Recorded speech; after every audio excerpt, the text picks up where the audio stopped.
for smokers.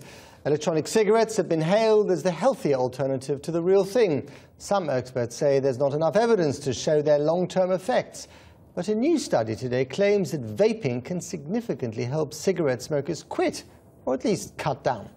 Here's our health and social care correspondent, Victoria MacDonald. For me, it's been an absolute revolution.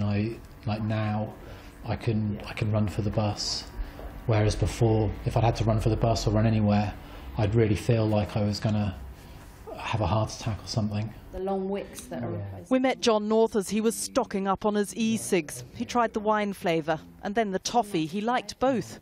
But what he most likes is that he hasn't had a cigarette now for more than a year, and that's after 30 years of smoking. People like him are called vapers, those who smoke e-cigarettes, and they are, more often than not, evangelical about their little electronic device.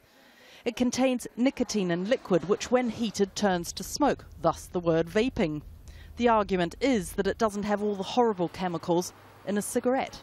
So, coming to you on a high street soon, if there isn't one there already, an e-cigarette shop selling these, because they have grown massively in popularity over the past few years, and in fact that's what's worrying public health officials.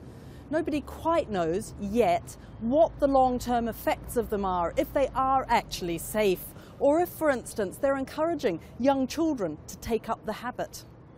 But today, the renowned Cochrane Library has entered the debate with a review on e-cigarettes, and their conclusion is that vaping can help cigarette smokers kick the habit or cut down. They looked at 2 trials with 662 smokers and found that almost 1 in 10 e-cig users quit smoking within a year. And for those who couldn't quit, 36% of vapers halved the number of cigarettes they were smoking. In your limited study, in the limited studies that there are, did they help people to quit? They did. They did when we compared them with nicotine to without nicotine.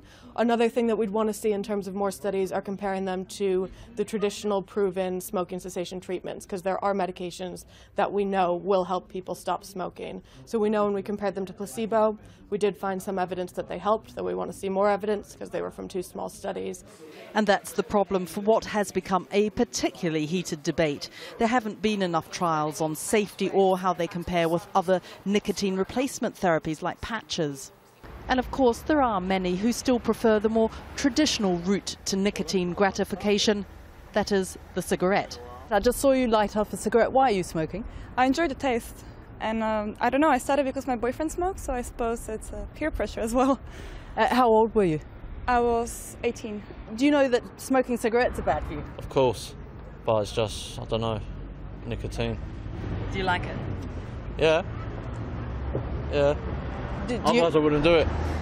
But back down this road in North London, the e-cig shop just gets busier and busier.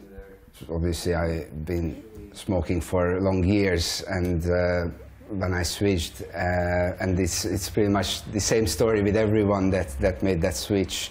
My general well-being greatly increased, and within a very short period of time. And there was John, a smoker since he was 12, and if he'd wanted to today, he could now have run for his bus.